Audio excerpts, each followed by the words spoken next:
Let's get spooky. This is our station, Boo, where we explore the dark and mysterious corners of the world of horror, and we know that you are dying to listen.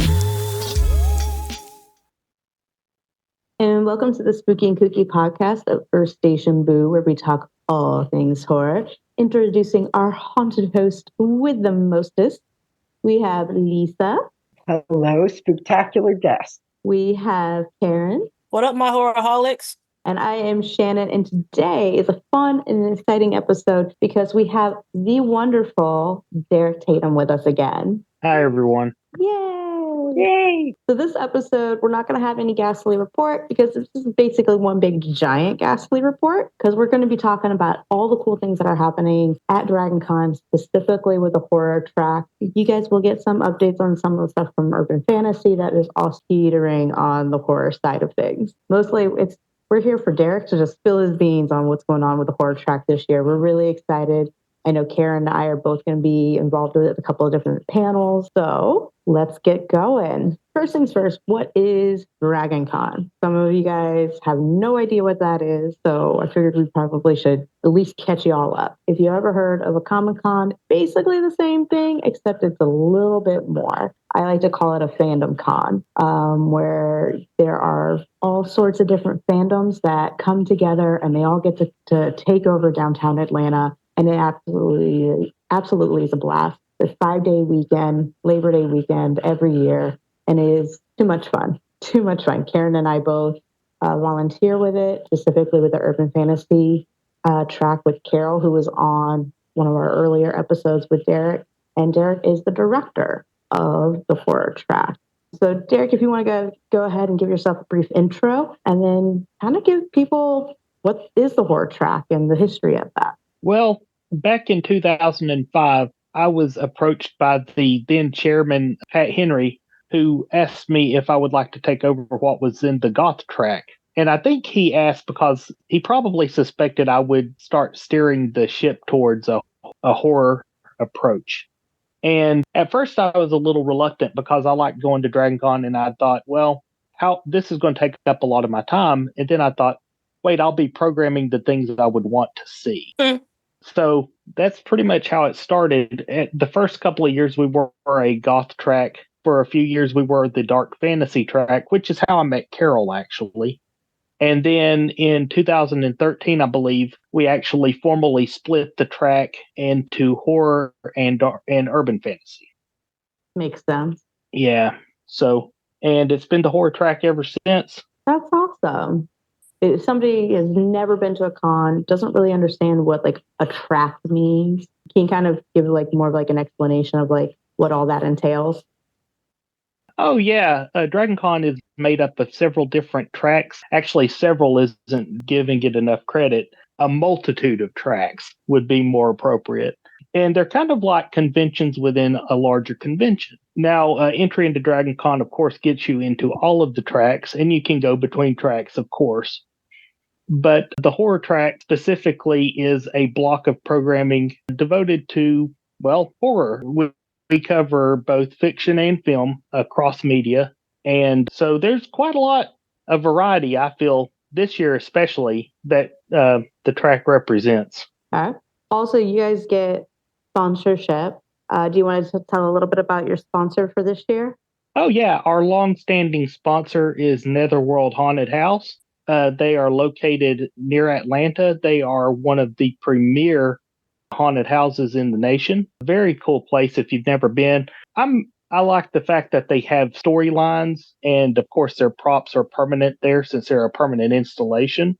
Really cool effects, just a good time, especially if you're into the haunted house scene. It is one of the most amazing haunted houses I've been to.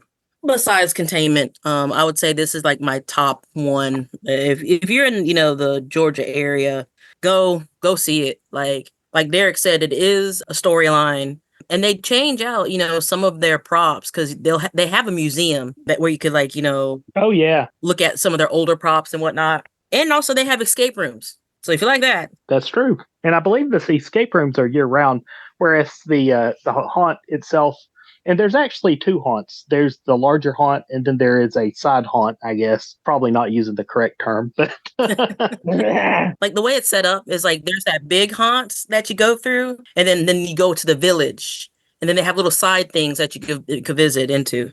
I was there last year, and it was amazing. I want to go again. It's on my bucket list. You need to come, man. You need to come. I'm just usually over at Halloween Horror Night. You know, being about 8 hours away does make it a little difficult. That's true. That's true. But Derek, I know we got a ton of stuff going on this year. First, let's start with some guests that you think are some pretty cool ones that the horror track has relationships with.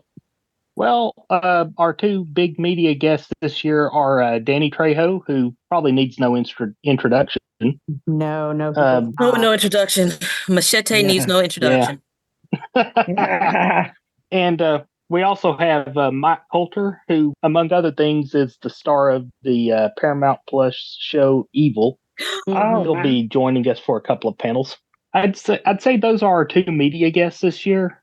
Okay. And then we have, of course, a number of writers, many of whom you'll also see on the Urban Fantasy track. Yeah. And there's a lot of crossover between you guys. Yeah. Oh, yeah. And we also have a number of musicians who will be popping in. They'll be helping out with the goth programming, which even though we are a horror track, we still have our roots in the goth subculture. We still have panels that still honor that side of things. So, Yes, it is. Yeah. And I feel like goth culture and horror, they go almost hand in hand. The respect that both things have for each other, and I think it just marries really, really well. Mm-hmm. Yes, it does. So we have 5 days of content, guys, that we're going to try to talk about really quick. So as he mentioned before, there's a track, and it's kind of like a con within a con. One of the things that they have is panels where you actually get to talk and have some really fun conversations, or hear people have conversations about some of your favorite topics. So now we're going to kind of go over the tentative panel listing, only because the rule with DragonCon is until it actually happens, it's tentative. So or until it's on the app. Yeah. Because it's always subject to change. But with us being about 2 weeks out from the con, it's most likely all of this stuff is going to be happening, which if there is any changes, you guys can see it in the Facebook group for DragonCon Horror Track. They're usually really good about keeping things up to date there. So with that being said, Derek, take it away and tell us about all the fun panels that you're going to have. Well, I'll hit some of them. I'll leave some of them for surprises for later, I guess. Ooh. But we do have a panel on Thursday night. It's a literary panel called Horror versus Terror. Which approach works best for you? Now, this one's going to be about the difference between the concepts of horror and terror. So exciting. The next day, we do have, let's see here, The Beauty in Horror, Exploring Dark Aesthetics. Okay. And then, of course, we have the panel that is not a surprise to you, The Legacy of the Grand Guignol, Keeping Horror Theater Alive. Yeah. You know, this is actually a panel I've wanted to get off the ground for a number of years. So when the theater group came to me when they approached me to do a panel this year, that was one of the topics I wanted to look into. You know, it came down between that or Sweeney Todd, and I figured Grand Guignol might have a little bit more accessibility, maybe. So, or I could be wrong about that, but still, it's what I wanted to see. Yeah, and to be perfectly honest, you wouldn't have Sweeney Todd without that. So I feel like this is a good maybe introduction, especially if you guys plan on doing more theater stuff. If the theater track or theater group doesn't become a theater track, because we actually just released an episode on Sweeney Todd. Yeah. So I saw that. I can't wait to hear what your thoughts are on it. And we did it with Sarah Rose, who is the kind of the pseudo leader of the theater lovers group. She's the one who's been going to all the other tracks going, let's do theater content. She actually asked me to be on this panel. I know that you love theater and I know you love horror. She's like, I couldn't think of anybody else more perfect for them to be on this panel. I was like, thank you for thinking of me? And so I'm excited to be on it. It's going to be a good time. Yes, my friend. So what else do we got going on? Well, one of the panels that I think is going to be a sleeper hit is Creature from the Black Lagoon 70th anniversary. Yeah. Yeah. I'm always surprised at how many people love the Gill Man. And I think that that's going to be a room filler. I'm really hoping to that all of the Gill Man fans turn out for it. I'm hoping to actually see some costuming. That'd be awesome. That would be really That'd be cool. great. That would be Great. fantastic. But I have gotten a number of messages and emails and comments about this panel, so I do believe it will be very popular. Of course, also on Friday, we're going to have the Junji Ito panel, which, as Karen knows, I've been trying to get that one off the ground for years as well. So I'm looking forward to that one. Oh, yeah. Like, I've been begging him for this. Begging. And we have a couple of people from the anime manga track who will be helping out too. So it should be a cool time. That's awesome. Fantastic time. Yeah. Well, Saturday is going to be a pretty packed day. We've got a panel called Southern Fried Cthulhu. It's dedicated to a new anthology coming out, edited by James Palmer. Basically, it's going to explore, as the title suggests, Cthulhu mythos story set in the South. But this one was a real gift to me because I saw the table of contents, and so many of the authors who are participating are regulars. Like you got people like Clay Gilbert and David Boop, Dan Jolly, James himself. Following that, we've got a panel called 100 Years of Ed Wood. Nice. That's going to be moderated by fan favorite Bill Mulligan. We just had him on. Yeah, I'm curious to hear that episode. Actually, I was hoping that one would be out before too long. So that one is going to be out after the con, unfortunately. Oh. Just because of schedules and like certain fun things. This is even cool for our audience to know. There are certain episodes we literally will record months in advance because we want to make sure that we have it up and ready for y'all when the time is right. Like our Jaws episode. We did that back in June, but we released it in July. So we had Bill Mulligan and Clay Gilbert on last week, and that was for Friday the 13th. Well, the next Friday the 13th is September. So we recorded it here a couple weeks before DragonCon, but it's just so that way when it comes time for that Friday the 13th, that episode is up and ready to go. Awesome. Work smarter, not harder. You know what I mean? Yeah. Absolutely. Yeah, both of those guys are good friends. Clay's like my brother. In fact, some people have mistaken us for brothers. Which, thank you very much for introducing him to us for that episode. He was great. We absolutely loved him. Yeah, when it comes to Friday the 13th, I knew he would be the person to talk to. Yeah. All right, what else do we have going on? Let's see here. Also on Saturday, we're going to have our annual Goth Release of Bats panel. Nice. That should be pretty good. We've actually gotten that in a larger room this year, so people hopefully we'll be able to hold the crowd. And thankfully, it means people won't pile up outside the track room this year. Yeah. Yeah. Y'all know how that goes. I remember that last year. I was like, oh, man, look at all these people. We've got The Crow and Beyond, Gothic cinema of the 1990s. This actually grew out of one of the things I struggle with every year is I like to do anniversary panels, but there are so many movies that have anniversaries that I can't cover them all. And I was looking at 1994, and I was looking at it had The Crow and it had Interview with the Vampire. And I thought, well, instead of doing panels for each of those things, why don't I just do an overall panel exploring the Gothic cinema that came out in the 90s? That would also include movies like The Craft, Burton's Sleepy Hollow, movies like that. It's funny, the 1990s is actually my favorite decade for cinema. People say that there weren't any good horror movies that came out in the 1990s, and I don't agree with that at all. I don't agree. Was it different from the 80s? Yes. Absolutely. Yes. but that doesn't mean that it wasn't good. Like, I mean, the horror evolves. Come on now. exactly. Yeah, exactly. Look at us trying to defend it. But no, that makes sense. I know here on the podcast we've talked about like, oh, like this has an anniversary coming, and oh, this has an anniversary coming, and I'm sitting here going, we can't keep doing like anniversary episodes because we'll run out of kind of like different things. So we decided we'll do major anniversaries. So like, oh, it's 50 or 60, not like 45. If that makes sense. Yeah. Right. Oh no, it absolutely does. I might make an exception for something that's like the 25th anniversary, but otherwise I try to avoid doing anniversary panels ending in 5, basically. Yeah. No, it totally makes sense. And speaking of major anniversaries, Saturday we're also going to be doing a Nightmare on Elm Street 40th anniversary. I just spoke to the moderator of that one earlier today.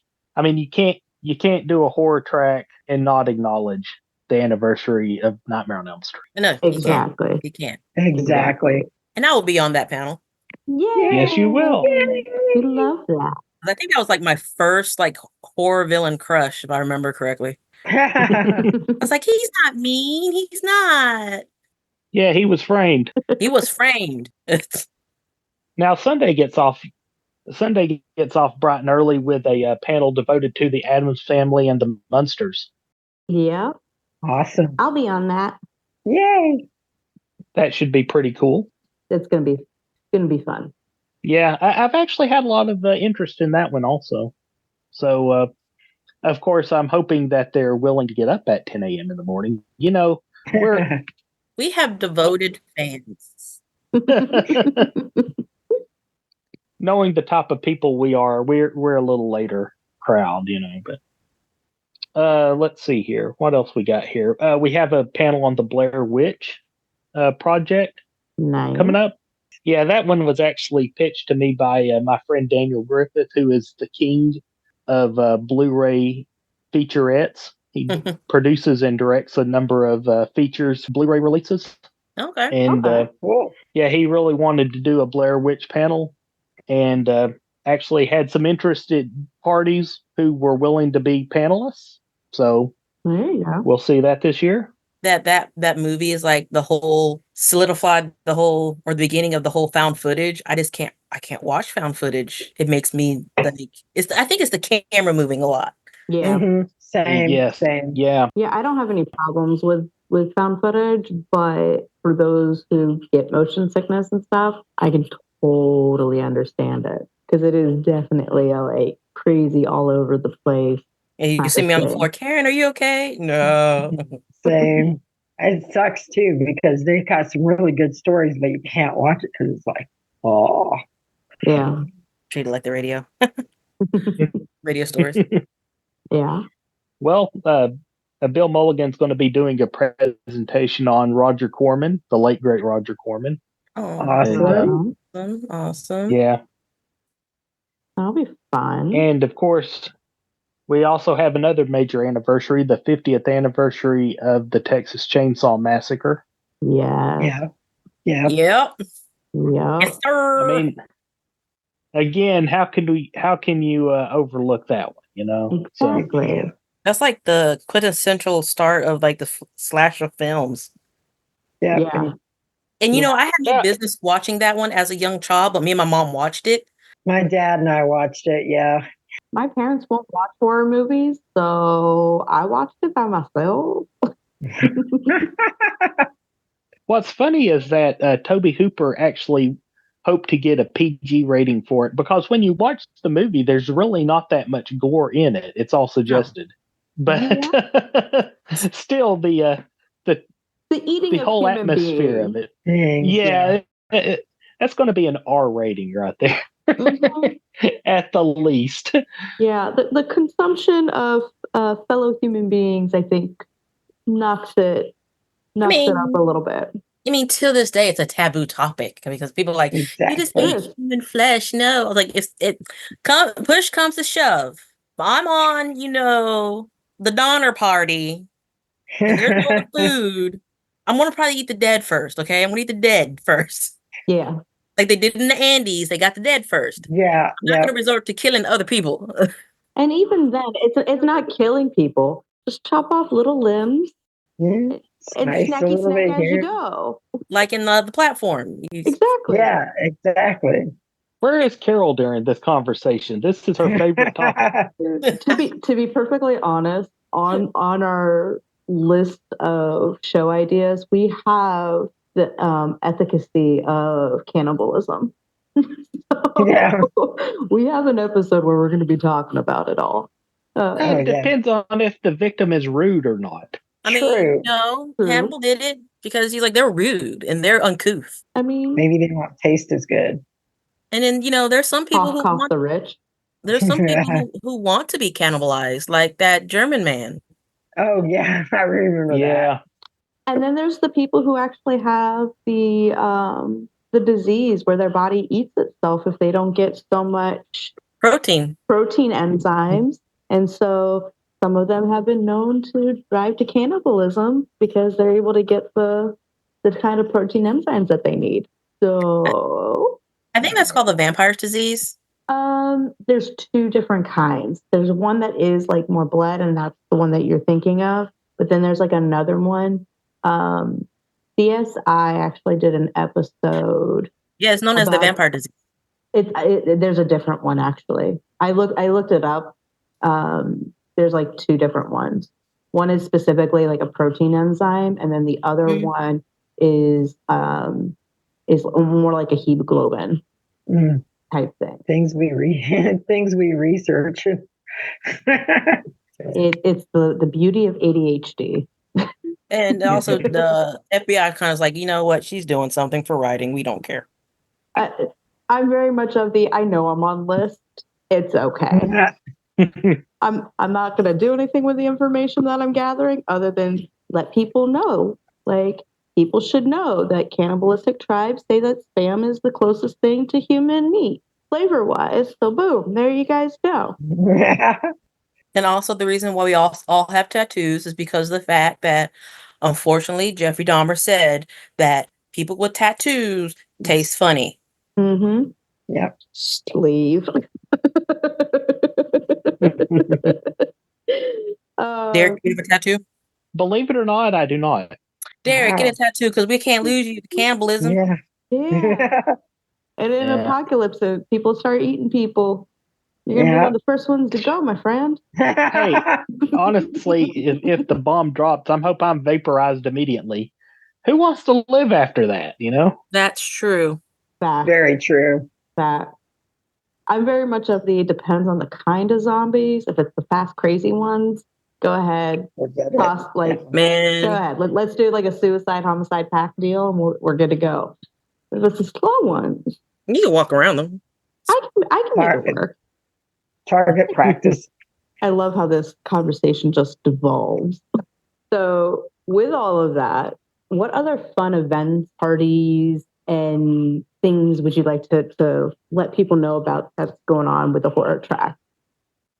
Well, Sunday night's going to be the big track party, which is the open casket party. Now, unlike previous years, we have actually moved to a new night and a new location. It's going to be Sunday night, starting at 10 p.m. It's going to be in the Peachtree Ballroom in the Westin. So it's going to be a much larger space than it has been in previous years. And not only that, but I am happy to report that it is not going to be restricted to people over the age of 21. Okay. Of course, if you want to have a drink, you're going to have to be of drinking age. But just to enter the party, you don't have to be 21. So. Okay. Yeah. Knowing my luck, we did your car. Oh, you looked at it very briefly. We saw the 19. Yeah. What else? That's our big event outside of panels. Of course, we're going to. So you did say that there was going to be a bunch of really cool musical guests. Which ones did you guys have on tap? We have our friends in Vision Video. They are going to be appearing on some of our panels. Stop, Dad. Yes, that is correct. Dusty has been a good friend to the track over the past several years, and we're happy to have him back. longtime friend of the conventions, Aurelio Voltaire. He'll be appearing on a couple of our panels. Oh, I love him. Yeah, he's pretty cool. Yeah, he's cool. and also, this is going to be his 25th anniversary with the convention. Oh, wow. So we're going to be having a panel. He's going to be having a panel of his own celebrating his anniversary, as well as, talking about what his new projects are. He's working on a horror film right now with Nivik Ogre from Skinny Puppy is going to be in it. Wow. So, wow. if you've ever met Nivik Ogre, he's a good guy. And also Rogue from Crew Shadows, he should be appearing on one of our panels. Right. Awesome. And yeah, Kirk Shadows is almost like a staple for DragonCon. Oh yeah, yes. Like if you go to the Marriott, if you're near the Walk of Fame at all, and the Walk of Fame is where all the celebrity guests do their signings and table photos and stuff like that. All you will hear is Kirk Shadows because their booth is right there and they're playing their music nonstop. Like right at the end of the escalator, I believe. Like soon as you step up on the escalator. Yeah. And it's usually actually right near the Netherworld booth as well, where they have a few of their statues, which are always so cool to see. I love when there is somebody though who is in costume who's hanging out there and who's just kind of standing near the statues and then they lunge at something. Yeah. I always get a chuckle out of that. Yeah, good photo ops too. So right. Was there any other ones? I thought I had saw an announcement, but well, I mean, we have a whole lot. We have a lot of panels this year. It's going to be from dawn till dusk and beyond. So, of course, I would recommend waiting for the app to get specific times for these things. Mm-hmm. I don't expect to have any turnover before then, but as y'all know, it doesn't happen till it's over. So. Yep, exactly. So since you are the director for the horror track, do you have any tips for people who are coming to your track so that way they can have the best experience with the horror track? The big thing that I would recommend is show up early. If there's something you want to see, I would show up early. I think traditionally you can start lining up 30 minutes before a panel starts. I probably should have this internalized by now, but I do believe it's 30 minutes. It is. Yeah. And I think some panels, depending on who's going to be in it, they will let people start lining up while the other panel is in there. But it's very much you can kind of wait till the previous panel's over before you go over. Yeah, and you've seen the hallways in the Westin, so isn't a whole lot of room to maneuver in. So yeah, of course, when you go to the Hyatt, there's Buku's room. Yeah. I mean, a lot of the other hotels have a lot more room between their conference rooms. It's almost like you guys have a little balcony right in front of the room. That's the word I was actually thinking of. Of course, I love the Westin. They've been good to us. It's I like the fact also that if you come to the horror track or urban fantasy for that matter, you are a dedicated fan. It's just a good hotel for us to be in. Yeah, and your horror and urban fantasy needs are met because once you're done with your horror, you could go a floor or two down and go to urban fantasy. Mm-hmm. Yeah, exactly. Yeah. And actually, the bar there has some pretty decent food. I like their truffle fries. Oh, yeah. I like their drinks. And that's where most of the writers eat. Yeah, actually. Yeah. If you are a writer and you're at DragonCon, go to the Westin Bar.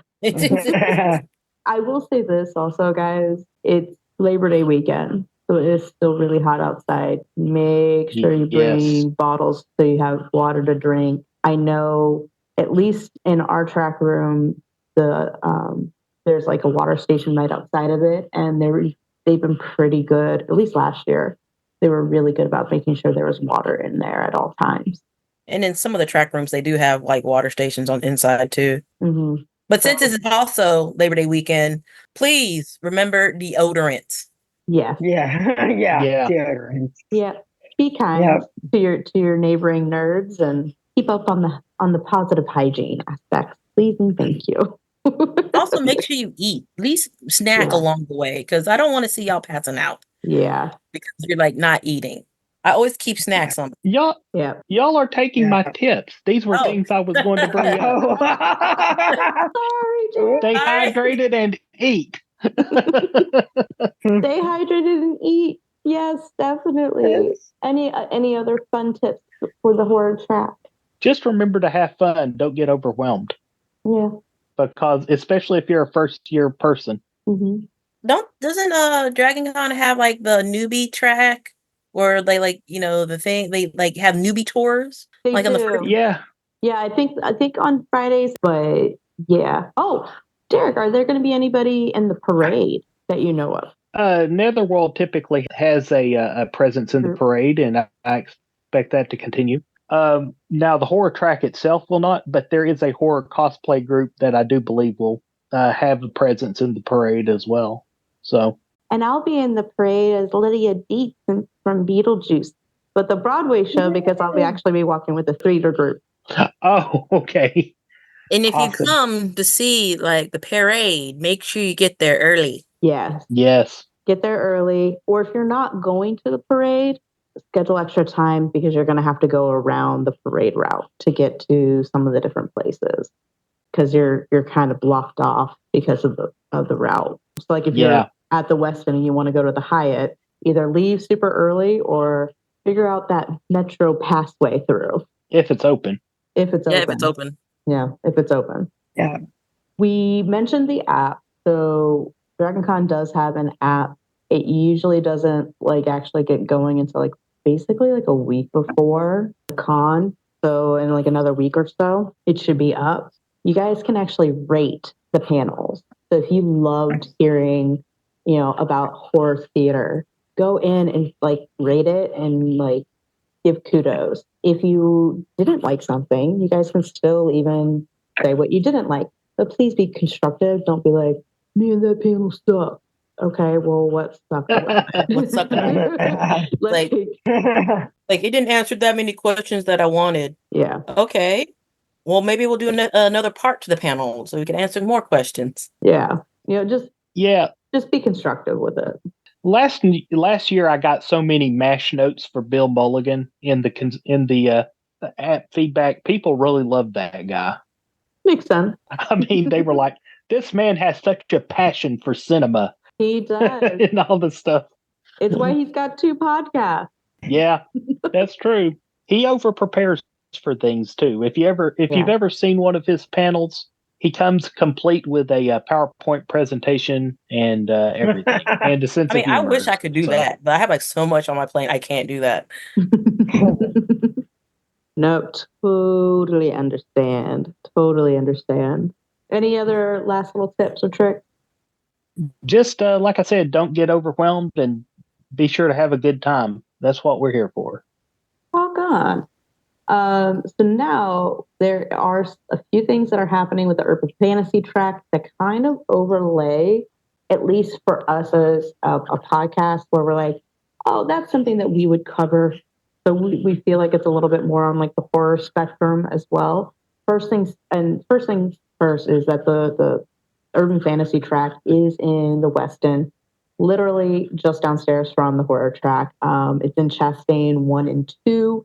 Sometimes it's in one of the ballrooms there, the Peachtree Ballroom, or it's in the Hyatt with some of the writers' panels.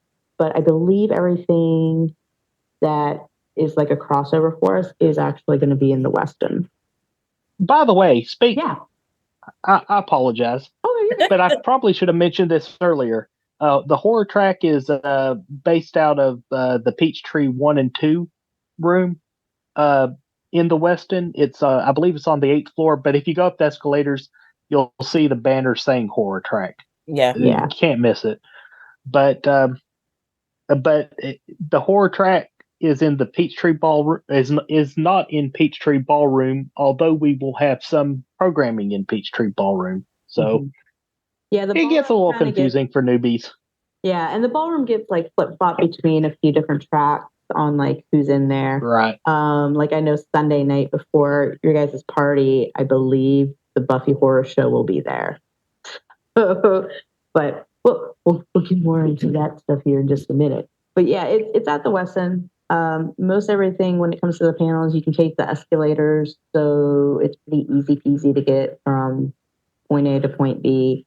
Yeah, actually, thinking about it, we have the urban fantasy track, and then I think alternate universe, and then horror. So it's on the second. There are 2 floors. I thought that other one was down the one hallway. I didn't think they were right above. But it's something in the middle. I forget what it is. It's in the middle. Because every time I walk out, I look at it, but I don't stop to stare, like stop to read the poster board. I'm like, I'm going up to see Derek. That's my mission. See Derek. Okay. Well, so what Urban Fantasy's got on deck for the con, starting Thursday night at 8:30, it will be the Supernatural Showdown Character Edition. The panels will be defending one of the following characters as to why they are essential to the overall story or narrative of Supernatural. Then on Friday at 4 p.m., there is going to be an Angel fan panel. The characters' beginnings and endings. And it's going to be a moderated fan panel discussing the character arcs and relationships from their beginnings on the show through to the end. You also have The House Doesn't Always Win, a surreal estate fan panel.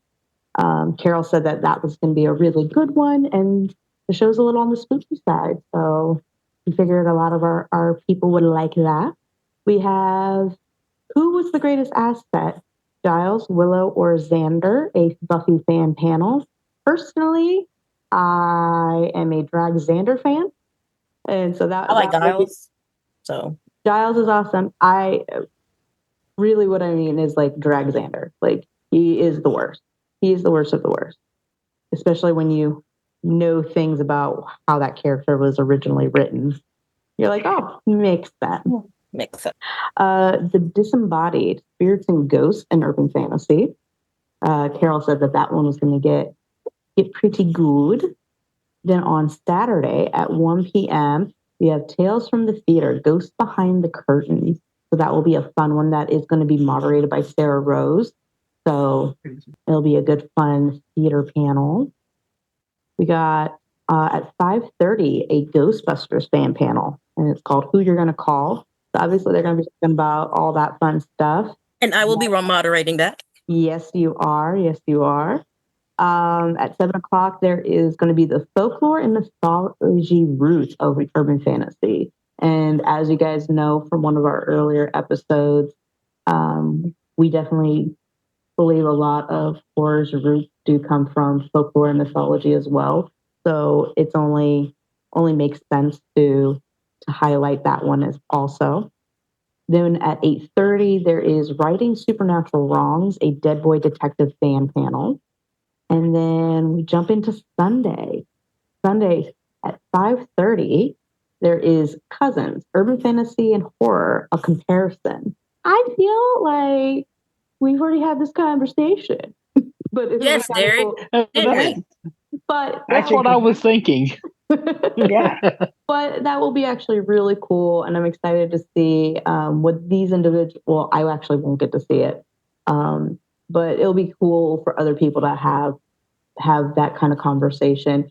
And hopefully with a wink, wink, nudge, nudge, Carol can say, hey, if you want to hear another few people's take on this, go listen to this podcast that I was on where they discussed the exact same thing.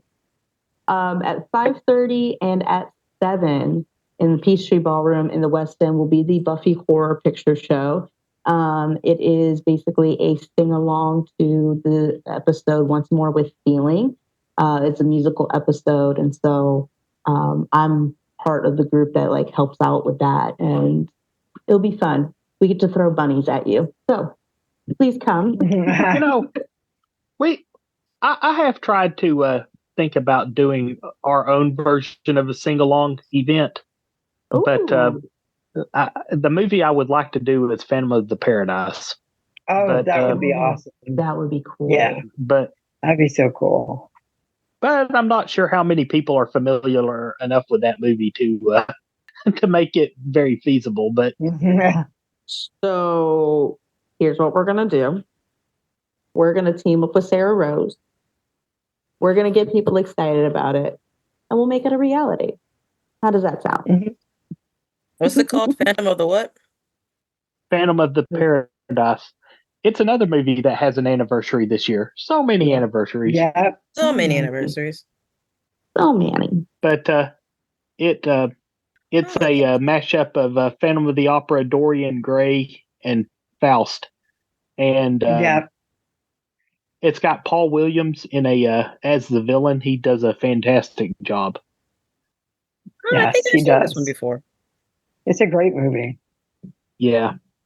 It almost reminds me of the Batman television series, but done as a horror movie. Yeah, I can see that. All right, and we got two more things for Urban Fantasy. 10 p.m. is going to be Women in Supernatural, so a moderated fan panel discussing all the women in the show. And then last but not least, it's going to be a Monday panel at 2:30 p.m. Karen and I are both going to be on it, and it is what the UF track, the Urban Fantasy track, is reading and watching. So we'll get to be talking about some of the stuff that we are consuming, and you get to hear from all of us. That'll be kind of fun, kind of a fun thing. I think I'm on like 8 panels this year. Wow. That's awesome. So for all of this fun information, we've already mentioned the app. So please make sure you guys download it. It is usually like a big info dump download. So do know that sometimes takes time to, once you download the app, you have to do an updated thing to it, and that usually takes a hot minute. You can separate, different tracks, so you won't be like, oh my God, this is Thursday. No, not Honey Boo Boo, not Honey Boo Boo. It's when you go and you click on it, you can see what track it's part of. You can even see who some of the panelists are, as well as some of the moderators, and like a brief description of each one. You can even favorite it and create a schedule, and so you can share it with your friends. So that way they can find you and know where you're going to be at. I know that I will have my panels that I'm going to be on in my schedule, so you guys can see that. So, but you can also go to DragonCon's website, which is dragoncon.org. They have all sorts of fun information there about everything that's going on with the con. You can go to Facebook and find DragonCon 4 track for that information, as well as DragonCon Urban Fantasy track for that information. DragonCon does have their official group that does post all sorts of stuff that's happening with the con, but there is also an unofficial one where you can find more fan and member events and stuff like that goes a little bit outside of what is officially part of the whole DragonCon deal. But was there anything else we wanted to add before we go? Yeah, I only mentioned some of the panels that will be on the horror track. There's many more. Just keep your eye on the app, and I think there'll be something to satisfy anybody with a taste for terror. Oh yeah, I'm trying to download the app right now, but right now it's refreshing data. Hey, that might mean it's ready to go here. Maybe not, but still. I mean, it's doing something. It's doing something. It already downloaded, but it's just right now it's refreshing the data. So we'll see what happens. We're strongly urged to have our corrections in over the weekend. So strongly urged. Updating show info. There we go. Alrighty. With that, listeners, what are you most excited for that you've heard is going to be happening at DragonCon? Or are you just excited for DragonCon as a whole? Because hi, that's me. Like come tell us on our social media. You can find us everywhere: Instagram, TikTok, X, Threads, our Facebook group, which is always hopping. And you can also rate, subscribe, like us, share everything with the podcast wherever you listen to it, like Apple, Google, Spotify, and YouTube. Yep. But you can also follow us individually, or at least get some cool, fun information from us. Derek, it was just the Facebook group, right? For you? Yeah, that's my main communication method is Facebook. I do have an Instagram, but I rarely post on it, to be honest with you. Gotcha. All righty. Lisa, where can they find you? You can find me on Facebook, Instagram, Threads, and oh my gosh, my brain's not working. Start with that, and then I'll have a link tree in our Facebook group. All right. Rock on. Karen, where can they find you? First, the app says it's coming soon for 2024, but you can find me on Facebook, Instagram, X, formerly known as Twitter, Threads, TikTok, and Reddit. Rock on. And I am Shannon. You can find me on all the things at Spilled Tea Wine Media Mind. But before we go, we want to give Derek a massive thank you for coming on and sharing all the cool, fun stuff that's going to be happening on the horror track at DragonCon. We always love having you on here. Well, thank you. Yeah. And then listeners, thank you for listening. We love that. Thank you for joining us. We really do appreciate you and the support you guys give by listening. And we wouldn't be doing this without y'all. So stay spooky, our lovely little ghouls. Doodles.